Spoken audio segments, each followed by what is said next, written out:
बरेली में उस साल ठंड कुछ ज्यादा ही पड़ रही थी। सुबह सुबह कोहरा इतना घना होता कि सामने से आता इंसान भी साफ न दिखे। नौशाद अपनी ईमानदारी और मेहनत के लिए पूरे इलाके में जाना जाता था। लोग दूर दूर से उसकी दुकान पर मटन लेने आते थे। नौशाद के घर में उसकी पत्नी रजिया और एक छोटा सा बच्चा था। रजिया एक सीधी सादी और समझदार औरत थी। ग्राहक दुकान के पास आकर ठिठुरते हुए बोला, नौशाद भाई, जरा 1 किलो मटन दे देना, और हाँ, साफ सुथरा होना चाहिए। अरे भाई, चिंता कैसी, मेरा मटन हमेशा साफ और ताजा होता है। मैं कभी भी अपने ग्राहक को मायूस नहीं करता। यही तो वजह है कि पूरे गांव में तुम्हारी ही दुकान चलती है। तुम्हारे मटन का स्वाद ही अलग होता है। बस दुआएं हैं आप लोगों की। देखो भाई, इस मटन की बिरयानी बनाओगे ना तो उंगलियां चाटते रह जाओगे। अरे आज घर में दावत है ना, इसलिए ही तो लेने आया हूँ। मेहमान खास हैं। लो भाई, पूरा 1 किलो, ऊपर से 2-4 टुकड़े एक्स्ट्रा। दावत है तो कुछ मेरी तरफ से भी। ग्राहक पैसे देकर मटन उठाता है और जाते जाते कहता है। शाम होते होते नौशाद की दुकान का सारा मटन बिक चुका था। अल्लाह का शुक्र है, आज का काम ठीक रहा। इसके बाद वो सीधा असलम के बाड़े की तरफ चल पड़ा। असलम बकरियों को चारा डाल रहा था। अरे असलम भाई, जरा अच्छी और बढ़िया 4 बकरियां निकाल दे। नौशाद, 4 नहीं, आज तो तुझे सिर्फ 1 ही बकरी मिलेगी। 1 ही? और वो भी क्यों? रेट बढ़ गई है भाई, बकरी 400 की मिलेगी। लेना हो तो ले, वरना आगे बढ़। भाई असलम, कल तक तो 100 की दे रहा था, इतनी जल्दी 400 कैसे हो गई? तुझे क्या लगता है बकरियां पालना आसान काम है? साल भर मेहनत करनी पड़ती है, चारा, दवा, देखभाल, ऊपर से ठंड भी है। अब मैं भी सोच रहा हूं कल से अपनी मटन की दुकान खोल दूं। लेकिन असलम, तो इतना महंगा मटन बेचेगा तो कौन खरीदेगा? जिसको जरूरत होगी वो लेगा, जिसको नहीं होगी वो नहीं लेगा। धंधा ऐसे ही चलता है भाई। चल ठीक है, एक अच्छी सी बकरी निकाल दे। घर पहुंचते ही उसने बकरी को बांधा और मनी मन तय किया, चाहे हालात जैसे भी हों, ईमानदारी नहीं छोड़ूंगा। अगली सुबह ठंडी हवा के बीच नौशाद ने रोज की तरह अपनी मटन की दुकान खोली। थोड़ी ही देर में एक ग्राहक आया। नौशाद भाई, जरा 2 किलो मटन निकाल दो, एकदम साफ सुथरा।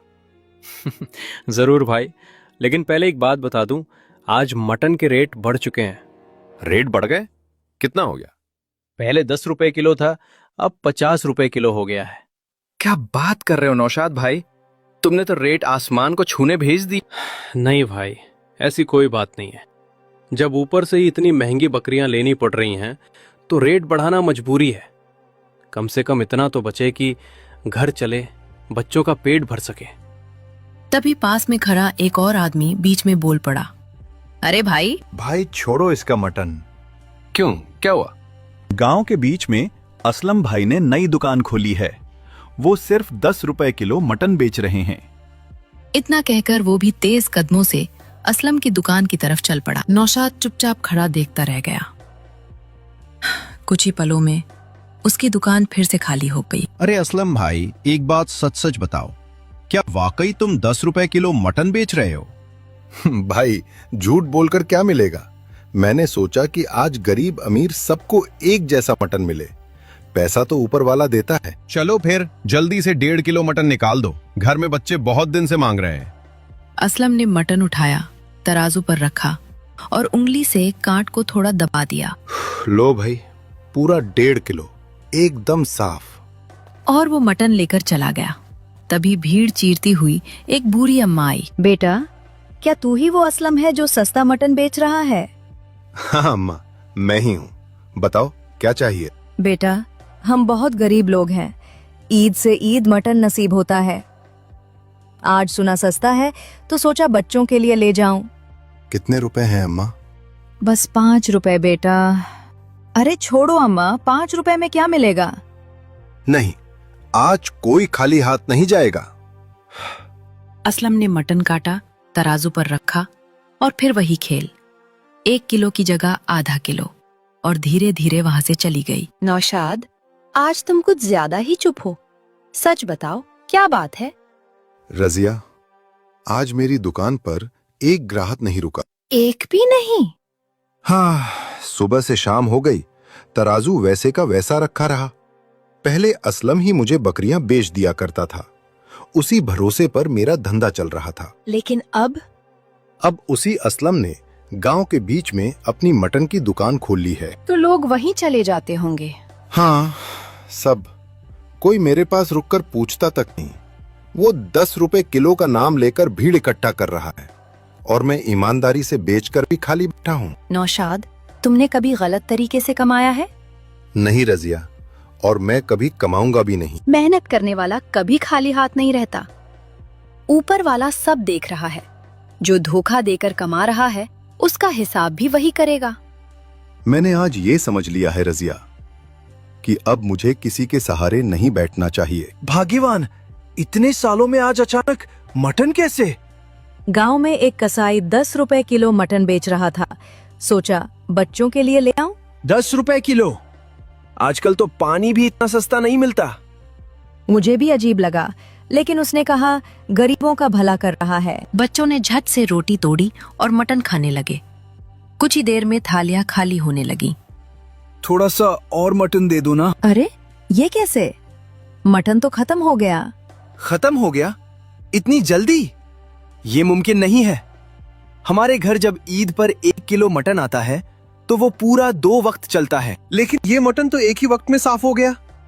मैंने तो पूरे पैसे देकर 1 किलो मटन लिया था। असलम अपनी चारपाई पर बैठा था, सामने उसकी बीवी। असलम, एक बात समझ नहीं आ रही है मुझे। तुमने अपनी सारी बकरियां बेच दी, वो भी इतने कम दाम में। तुम जानते हो ना, वही बकरियां हमारे घर की कमाई थीं। ऐसा करके तुम्हें आखिर मिला क्या? मिला क्या? बहुत कुछ मिला मुस्कान। तुम्हें नहीं पता, वो नौशाद पूरे गांव में अपने मटन के नाम से मशहूर हो रहा था। लोग उसकी दुकान की मिसाल देते थे और मुझे कोई पूछता तक नहीं था। अगर मैं कुछ नहीं करता तो वो और ऊपर चढ़ जाता। लेकिन असलम, उसे नीचे दिखाने के चक्कर में तुमने खुद का नुकसान कर लिया। अब हमारे पास एक भी बकरी नहीं बची। कल से तुम क्या बेचोगे, ये कभी सोचा है? तुम बहुत जल्दी घबरा जाती हो। धंधा सिर्फ बकरियों से नहीं चलता, दिमाग से चलता है। जब तक लोग सस्ते दाम में मटन के नाम पर मेरे पास आ रहे हैं, तब तक रास्ता अपने आप निकल आता है। लेकिन सस्ता नाम ज्यादा दिन नहीं चलता असलम। आज लोग भीड़ में है, कल वही लोग सवाल भी करेंगे।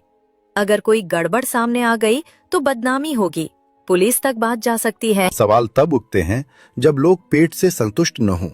जब पेट भर जाता है तो जमीर सो जाता है। गांव वाले बस यही देखते हैं कि मटन सस्ता है या नहीं, बाकी बातें बाद में आती हैं। मुझे डर इस बात का नहीं है कि पैसे कम होंगे। मुझे डर इस बात का है कि कहीं तुम इस चक्कर में बहुत दूर न निकल जाओ। घर पैसे से चलता है, ये मैं मानती हूँ, लेकिन अगर भरोसा और इंसानियत ही खत्म हो जाए तो वो घर भी ज्यादा दिन नहीं टिकता। रात का अंधेरा गहराता जा रहा था। तभी असलम चुपचाप अपने घर से बाहर निकला। चारों तरफ सन्नाटा था, सिर्फ ठंडी हवा की आवाज। घर से कुछ दूरी पर एक भैंस बंधी खड़ी थी। भैंस को मार मार कुछ देर बाद वो जल्दी जल्दी मीट को थैले में भरकर अपने घर ले आया। अगली सुबह होते ही असलम ने रोज की तरह अपना ठेला खोल लिया। अरे असलम भाई, जब से तुमने गांव में ये दुकान खोली है तब से गरीब लोगों को भी मीट खाने को मिल रहा है। लेकिन एक बात समझ में नहीं आती। क्या बात है भाई? इतना सस्ता मीट तुम लाते कहां से हो? आजकल तो मीट के दाम आसमान छू रहे हैं। अरे भाई, मैंने तो बस यही सोचा है कि मीट या तो अमीर लोग खाते हैं या फिर गरीब सिर्फ ख्वाब में। तो क्यों ना मैं अपने गांव वालों को ही खिला दूं। मैं तो बिना प्रॉफिट के बेच रहा हूं, बस काटता हूं, 2-4 पैसे बच जाते हैं, वही काफी है। गरीब की दुआ मिल जाए, इससे बड़ा मुनाफा क्या होगा। वाकई असलम भाई, तुम तो बहुत नेक दिल इंसान हो। चलो मुझे 2 किलो मीट दे दो। घर में सब तुम्हारी बहुत तारीफ कर रहे थे। हाँ भाई, क्यों नहीं। लो, पूरा 2 किलो ताजा मीट है। नौशाद की दुकान पर उस दिन अजीब सन्नाटा था। मटन खत्म हो चुका था, लेकिन दिल का बोझ हल्का नहीं हुआ था। नौशाद धीरे धीरे असलम की दुकान पर पहुंचा। अरे वाह, आज तो बड़ा दिन है। नौशाद खुद मेरे दरवाजे पर मटन लेने आया है। क्या हुआ भाई, अपनी दुकान की रौनक फीकी पड़ गई क्या? हंसी मजाक छोड़ असलम, आज मेरा मटन जल्दी खत्म हो गया इसलिए आया हूँ। जब से तूने दुकान खोली है मेरी बिक्री वैसे भी आधी रह गई है। मैं बस इतना मटन ले जाऊंगा कि मेरे पुराने ग्राहक खाली हाथ ना लौटें। पुराने ग्राहक? आजकल जमाना बदल गया है नौशाद। अब भरोसे से ज्यादा दाम देखा जाता है। जो सस्ता देगा वही राजा कहलाएगा। राजा वही होता है असलम जो लोगों की सेहत से खिलवाड़ ना करे। सस्ता बेचकर अगर नुकसान गांव का हो तो ऐसी बादशाहत मुझे मंजूर नहीं। एक सेठ जिसकी शक्ल से ही रुतबा टपक रहा था। तुम ही असलम हो? मैं दूसरे गांव से आया हूँ। तुम्हारे सस्ते मटन की चर्चा दूर दूर तक है। जी साहब, वही हूँ। बताइए कितनी सेवा करूं? मुझे पूरे 80 किलो मटन चाहिए। शादी का बड़ा इंतजाम है, क्या तुम्हारे पास इतना मटन मिल जाएगा? ये सुनते ही नौशाद का दिल जोर से धड़क उठा। उसने मन ही मन कहा, 80 किलो? इतनी बकरियां तो पूरे कस्बे में भी एक साथ नहीं मिलती। ये आदमी आखिर बेच क्या रहा है?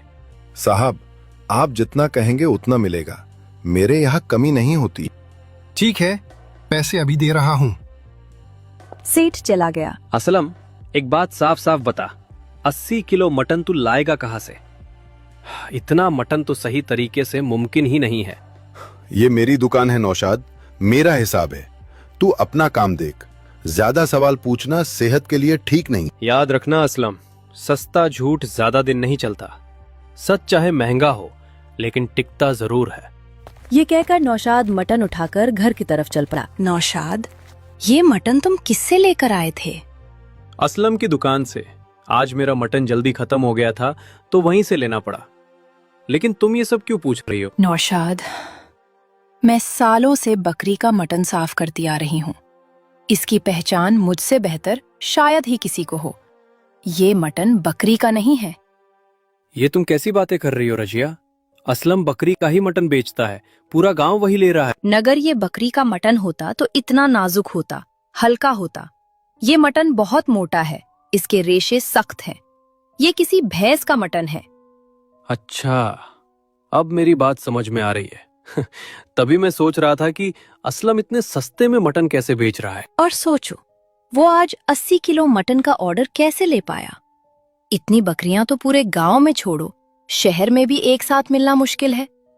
तो मतलब साफ है, असलम लोगों को बेवकूफ बना रहा है। बकरी के नाम पर भैंस का मटन बेच रहा है और पूरे गांव की सेहत से खेल रहा है। गांव की गलियां सुनसान थीं। असलम चुपचाप अपने घर से निकला, चारों तरफ नजर दौड़ाई और तेज कदमों से सड़क की तरफ बढ़ गया। सड़क किनारे एक भैंस बंधी हुई खड़ी थी। असलम इधर उधर देखता है और उसे खोलकर अपने साथ ले जाता है। दूर अंधेरे में खड़ा नौशाद ये सब अपनी आंखों से देख रहा था। तो आखिर सच यही है। यही वजह है कि इसका मटन इतना सस्ता है। यही वजह है कि इसके पास रोज इतना मटन आ जाता है। ये बकरी का गोश्त नहीं, भैंस का गोश्त खिला रहा है और पूरे गांव को धोखे में रखे हुए है। अगली सुबह असलम की दुकान फिर से सजी हुई थी। भीड़ कम थी लेकिन तैयारी बड़ी थी। तभी वही सेठ अपनी गाड़ी से उतरा और ऊंची आवाज में बोला, अरे असलम भाई, बताओ मेरा 80 किलो मटन तैयार है या नहीं? आज तो शादी है, देर नहीं होनी चाहिए। तैयार है साहब, पूरा तैयार है। दुकान से नहीं, आप मेरे घर से ही मटन उठवा लीजिएगा, वहां सब रखा है। नौशाद तेज कदमों से वहां पहुंचा। उसके साथ गांव के मुखिया भी थे। साहब 1 मिनट रुक जाइए, इस आदमी से मटन मत लीजिए। क्यों भाई, क्या बात है? ये जो मटन आपको देने वाला है वो बकरी का नहीं है। इसने अपने मटन में भैंस का गोश्त मिला रखा है। भैंस का गोश्त बाजार में 5 रुपए किलो मिल जाता है और ये उसे बकरी बताकर 10 रुपए किलो बेच रहा है। नौशाद, क्या तुम ये बात जिम्मेदारी से कह रहे हो? हाँ मुखिया जी, मैं ये बात ऐसे ही नहीं कह रहा। कल रात मैंने अपनी आंखों से देखा है। ये आदमी रात के अंधेरे में भैंस लेकर अपने घर गया था। अगर ये झूठ है तो अभी पुलिस को बुला लेते हैं, सच अपने आप सामने आ जाएगा। ये सुनते ही असलम टूट गया। नहीं नहीं, पुलिस को मत बुलाओ, मैं सच बता देता हूं, गलती हो गई मुझसे। 2 पैसे ज्यादा कमाने के लालच में ये सब कर बैठा। मुझे लगा इतनी बकरियां रोज कहां से लाऊं। फिर मैंने सोचा भैंस का गोश्त सस्ता मिलता है, किसी को क्या पता चलेगा, बस वही करने लगा। असलम, तूने बहुत बड़ा गुनाह किया है। तूने सिर्फ धोखा नहीं दिया, तूने गरीबों को लूटा है। 5 रुपए किलो मिलने वाला गोश्त तूने बकरी बताकर 10 रुपए में बेचा। अगर आज नौशाद सामने ना आता तो मेरी इज्जत और मेहमानों की सेहत दोनों खतरे में पड़ जाती। सभी गांव वाले मिलकर असलम को करने लगते हैं और गांव से निकाल देते हैं और फिर से नौशाद की दुकान अच्छी चलने लगती है। तो कभी भी कुछ भी सामान को तो देखा कर लिया करो। उधर नौशाद की दुकान पर फिर से रौनक लौट आई। लोग समझ गए कि सस्ती चीज के लालच में आकर उन्होंने ईमानदार